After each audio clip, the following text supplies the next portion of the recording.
The views, thoughts, and opinions expressed on the Nova Society are those of our guests and panel members and do not represent the views, thoughts, and opinions of any institution any member of the Nova Society is associated with.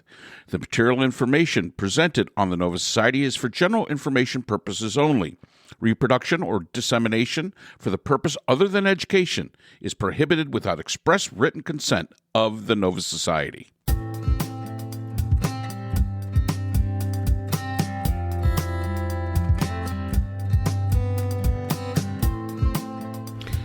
We'd like to welcome everyone back to the Nova Society. And today, Scott and I decided to have a conversation about the recent State of the Union speech by President Biden that happened on Thursday, and our impressions of the State of the Union speech and the impressions that we had regarding the rebuttal response from the junior senator from Alabama. So let's listen in.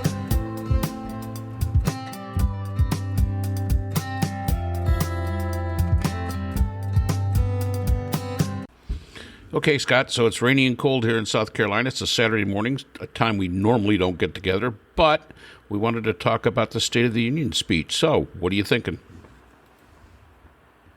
So, I thought he did great, and the thing that I think he did the best is the thing that they're trying to keep him from doing, which is mixing it up extemporaneously rather than, being heavily scripted.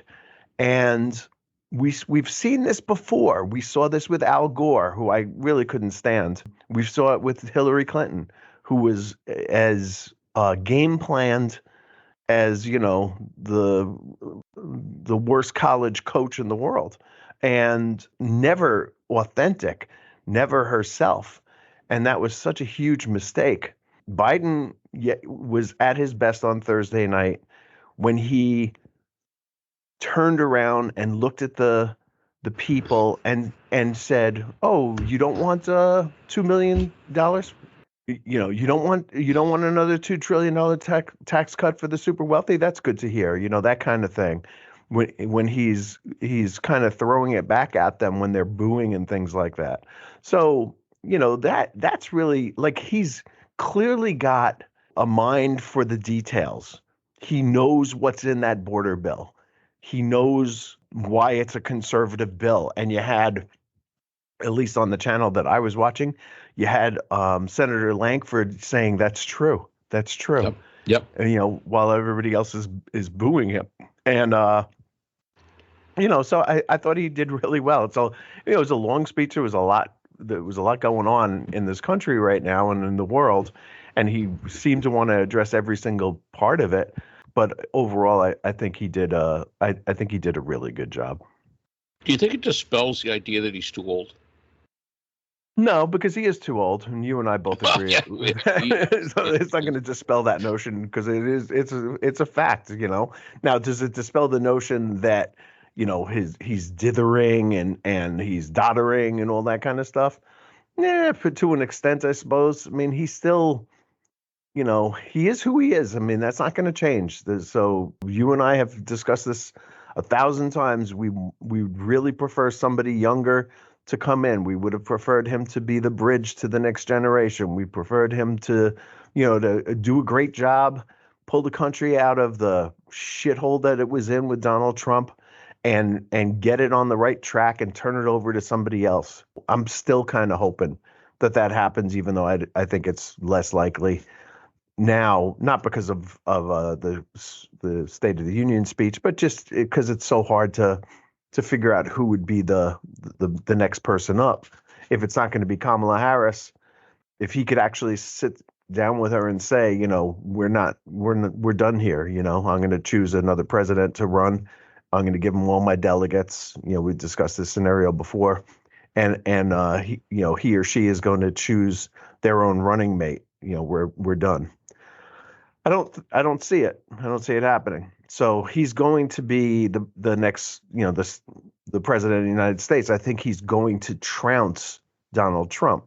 Now, I know that's not a safe bet, and it's probably not what Democrats and leftists want to hear. But when it comes down to it, the idea of voting for a Trump versus Biden is going to be a very, very stark contrast, and there's no chance that Biden doesn't win that in my mind. And I think he'll get 100 million votes. That's really what they should be shooting for. 100 million. He got 81 million last time. He wants to add to that and get to 100 million votes. That's a worthy goal, and it would probably take care of the Electoral College as well. Yeah. Hopefully, that number should override any issues that might come from the Electoral College. From my standpoint, I agree with you. He showed. Again, he's presenting a speech, which I think is the biggest speech that he's presented in 4 years. This was a defining speech. There was such a low bar set for him.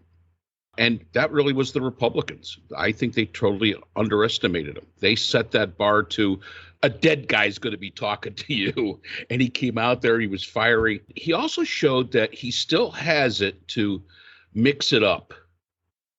And in many ways, I don't know if it's that the Republicans are so underestimating him or that they just don't get it.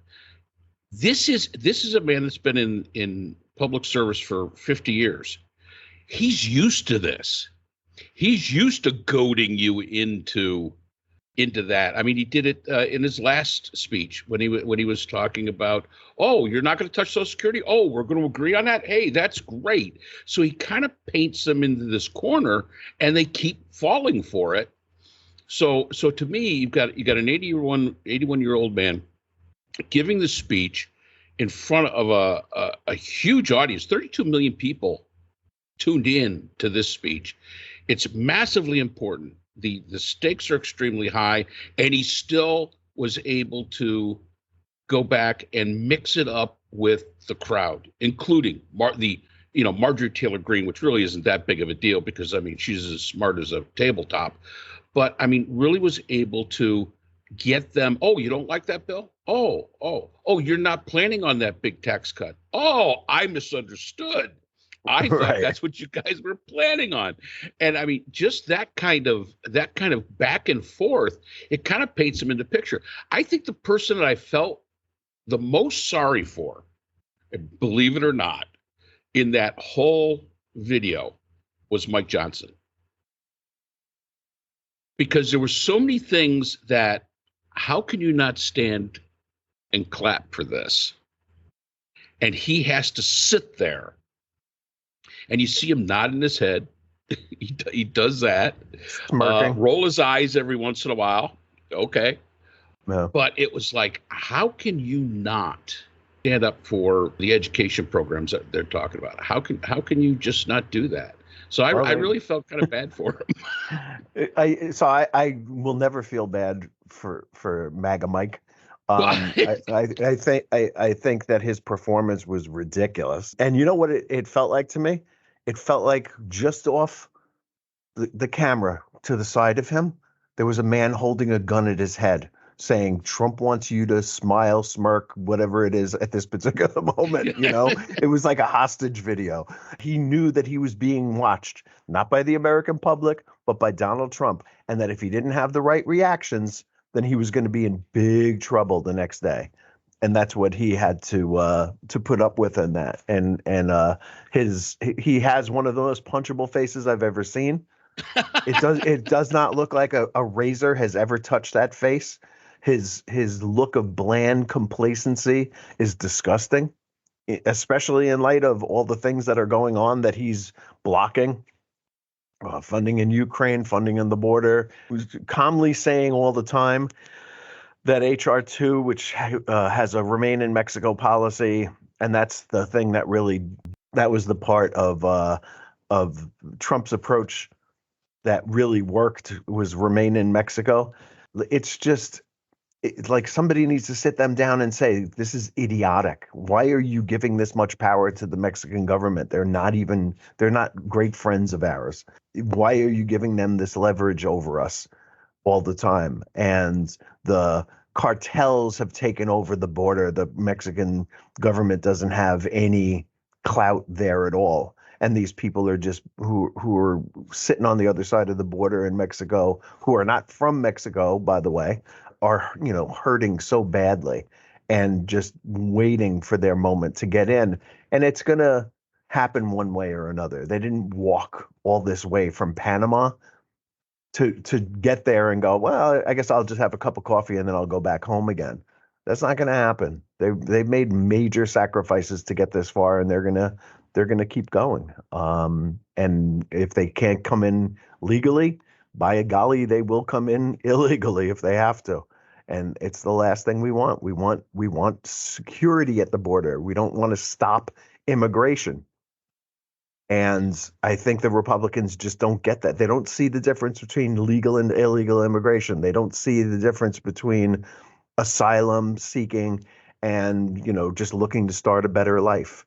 And you can see that in the attempts to return children to their families, because in some cases there, as it turns out, the parents who got sent back to their home countries were killed. And there is no family left for that child to go back to.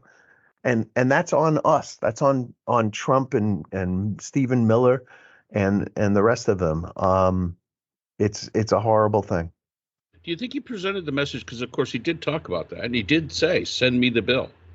It is a bipartisan bill. Send me the bill. There are the votes that will do it. Do you think he made the case during the State of the Union that would make people pressure their representatives, those ones that are still sitting in the MAGA camp, and doing the bidding of the former president? Do you think that's a possibility, that basically right there on national television, throwing it in their face, I'll sign it. This is a great bill. Your people have said it was a great bill. And now you're holding it back because somebody who isn't even in office is telling you to hold this back. How far do you think that's going to go? I'm curious. I would be curious to see what kind of response rank and file Republicans gave this speech. And I haven't seen anything about that. I don't know if this probably has been polled. Everything seems to be getting polled. So why wouldn't they poll on that one? And whether they feel a little bit better about Biden, and at least that he knows what he's doing. I know that they're talking about him coughing all the time and clearing his throat. I mean, he didn't have a sip of water in, what was that, 2 hours of speaking? But I don't know whether they're going to be able to put pressure on their MAGA congressmen or MAGA senators. I think what's more likely to happen is that other people will step up, put the bill on the floor. It will be voted on in the House eventually. I don't know why it's taking as long as it is, but I think that somebody will put a bill that is very similar to the Senate bill on the floor, and they will vote for it, and it will pass overwhelmingly, which is one of the things that Mike Johnson seemed to be shaking his head at, is that it will be a landslide in the House if they put it on the floor, if he ever agrees to put it on the floor. And when it gets there, I think he'll have to take that shaking of the head back and that horrible smirk of his wiped off his face. Don't hold back. You really don't like the guy. I find him disturbing. I really do. I think there's something unreal about him that I find disturbing. So another thing that was brought up with the State of the Union was actually after it. Biden was talking to a senator, and he was caught on a hot mic. And he said, me and Bibi are going to have a come to Jesus meeting. Yeah. Which I thought was an interesting thing to say to the leader of Israel, a Jewish man. I thought that was kind of interesting. And at the same time, an aide came running up and said, "Oh, Mr. President, you're on a hot mic," and it was like, okay, that's good. So right. it was almost like he was expecting to be on a hot mic. So. Do you think that message might have gotten through? Absolutely. I would think. Yeah, I mean, I think he did that on purpose. He kind of joked about it when he was asked about it by a member of the press as he was boarding a helicopter or whatever. And he said, "Oh, you guys eavesdropping on me with a hot mic, huh?" But he sent a message that he wanted to send through the, in the most innocent way possible, and the most Biden way possible, a gaffe. I thought the speech, again, it was long. It was substantive. A lot of people are condemning it because they said it was too political, that it was a political speech. And, those people that are saying that are the same people that were wearing the MAGA hats. There was one, I think, congressman that was in the back of the room wearing a T-shirt with Troy Nels. And you know what? That was a missed opportunity by Biden, because right behind where Troy Nels was standing was the door that Troy Nels helped barricade on January 6th, and screaming through the door as the rioters or the insurrectionists broke the glass and could be seen, said, "In 30 years of law enforcement, I've never seen anything like this." And then later on, Troy Nels turned around and said, it was a peaceful day. They were just tourists seeing each other. But the video and the photographs are there. Right. He was one of the people, as a former police officer, he was one of the people barricading the door to stop these people from getting into that chamber. And it was right there. And like you said, I'm sorry, I interrupted. No. He was wearing that T-shirt with the mugshot on it that says "Never Surrender," ironically, because that's exactly what Trump had done. He had surrendered, right? I don't like the unreality of so many things that are going on with the Republican Party, and I guess that'll probably bring us to Ms. Britt. Oh yes, is that sense of unreality, like nothing is real, is one of the more bizarre, like, things that you can have. Like they typically carve out 2020 from Trump's tenure in office. They almost want to make it like Trump was president for 3 years. And I think she actually said that in her speech. Are you better off now than you were 3 years ago or 4 years, or whatever it was? And sort of saying, 2017, 2018, and 2019 were the best years of the Republic. And forgetting about 2020, but that's on the ledger. He owns that, and they've got to own up to it. 2020 was a horrible year in so many ways, and it was when Trump's policies, Trump's negligence, criminal negligence, I would say, and his inability to run the country really came to the fore. I mean, I was thinking about the other day was the cruise ship that he kept in the water. Do you remember that? There was a whole bunch of, it was a COVID cruise, I guess, everybody on board had COVID.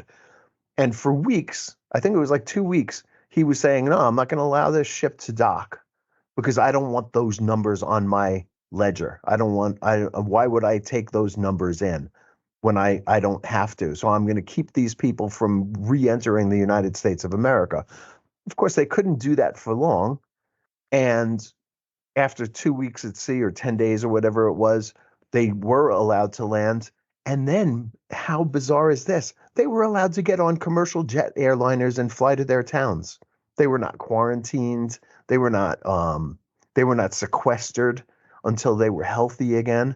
There was no cure for this at that point. We were still at the stage where people were being put on ventilators and dying. I mean, his ineptitude, his incredible ego of saying, I don't need COVID destroying the stock market. I've really built up the greatest economy and I can't have COVID tear it down. That attitude, while allowing this to spread, contrasted with what Obama had done when he was faced with a couple of epidemics that threatened to turn into pandemics. Just such a huge contrast. And 2020 happened, folks. And it's, so horrible in so many ways and so Trump. Yeah. And, a lot has been made about her being in a kitchen, which I honestly didn't have as big a problem with. I mean, well, look, I understand the visual, but my issue was the delivery. And I would say this was overacting.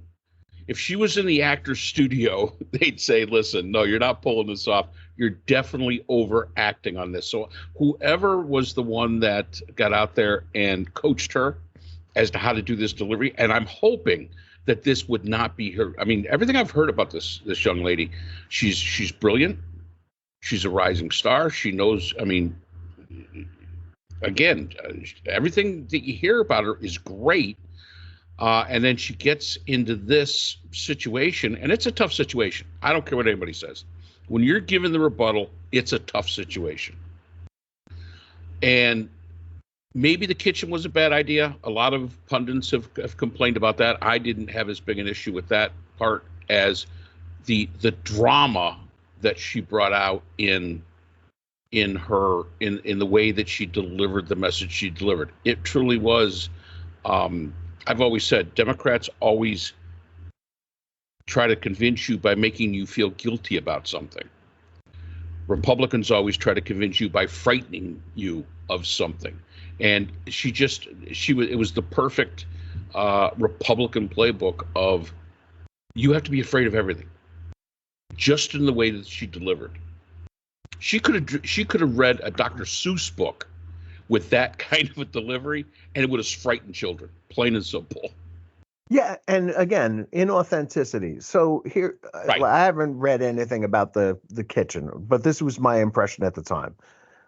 My impression at the time was she was saying, "Man, we're really having trouble making ends meet. You know, I'm coming to you from my kitchen where I pay my bills and I try to feed my family, and it's so hard because of the inflation that Biden has caused." And I'm looking around, I'm going, "That's a pretty well-appointed kitchen right there, lady. You know, you might have wanted to done this in a trailer park kitchen, you know, like sitting in a trailer with like a dirty table with stained Formica on it or something like that, you know.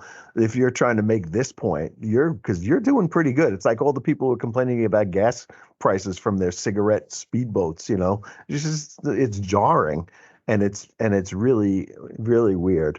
The the other thing is that, like, it was almost like somebody had written down in her teleprompter, smile here, laugh here, and she was getting it wrong. Yep. Like, it was like she would do things that were like inappropriate. She would like smile weirdly while talking about what a horrible future her children have and stuff like that. It was just like off-putting and weird. It was kitchen Karen. And the other thing is, like, she would start whispering. And she would say, "Oh, I'm so worried about the future." And I was like, "Is this an infomercial for a vibrator? Like, mama can't get through the day hardly, you know, without my gas powered, you know, vibrator that helps me." My Ryobi, You know, 24 or like volt max.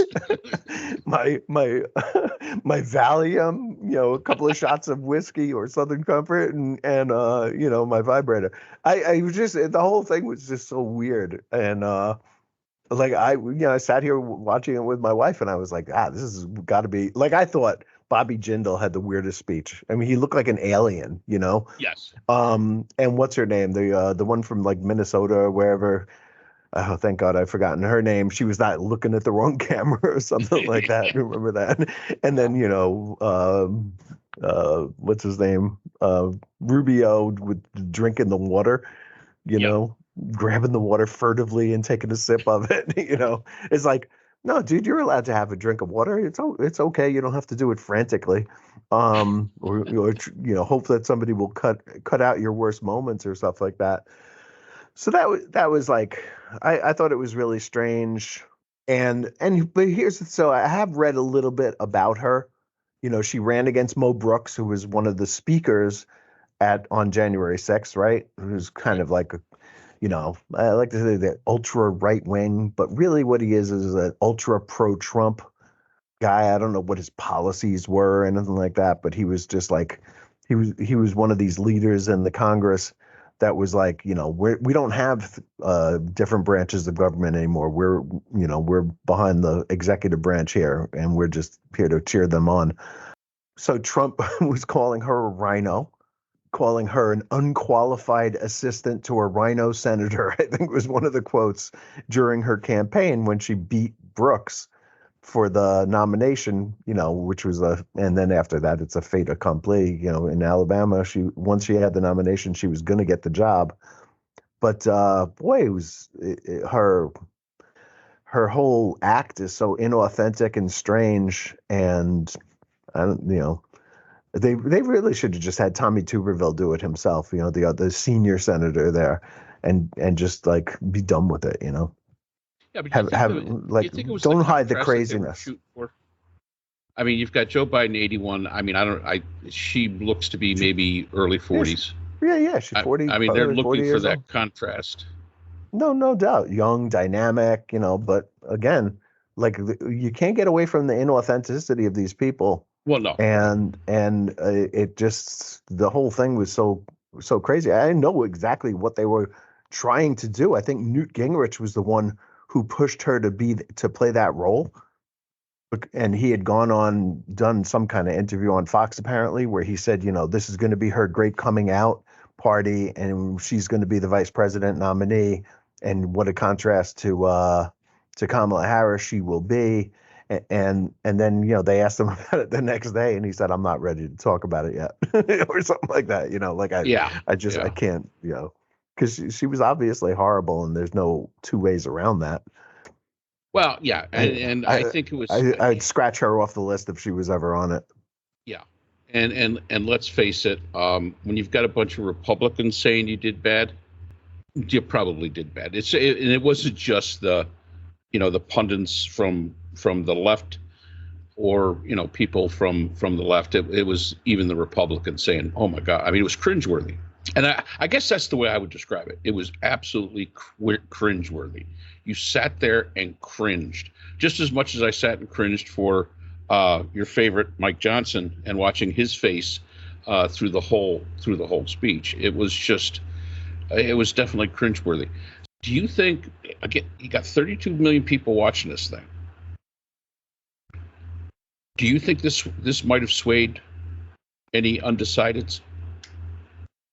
So I think there are fewer undecideds right now than there ever have been before.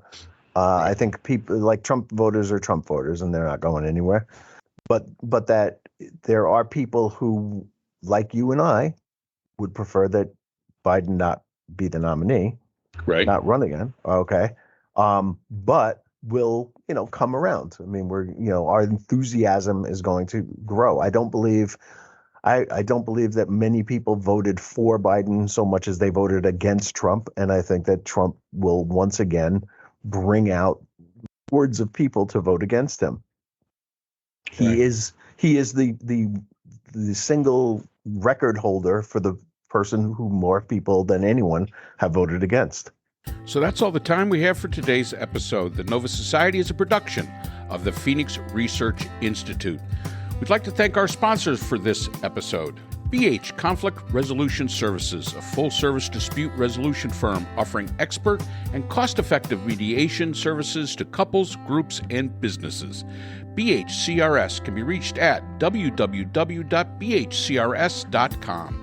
We'd also like to thank our podcast partners, Buzzsprout, who hosts the Nova Society, Audacity, our editing partners, and Podkite, who does all of our analytics. iHeartRadio, where people get their music and podcasts, Apple iTunes, the largest source for music and podcasts on the internet, Spotify, the most popular source for the Nova Society. The Nova Society is available on all of these and other quality platforms. We'd like to thank all of our listeners. Without you, the Nova Society would not be possible. If you have a comment, question, or would like to be a guest on the Nova Society, we can be reached at nova.society.podcast@gmail.com. Always remember, the power of society is knowledge. So for Dr. Scott Gershworth, Dr. Priscilla Hobbs, Dr. Brooklyn Ann Weldon, and all of us here at the Nova Society, I'm Dr. Mark Bound. Be well, and we hope to see you again next time.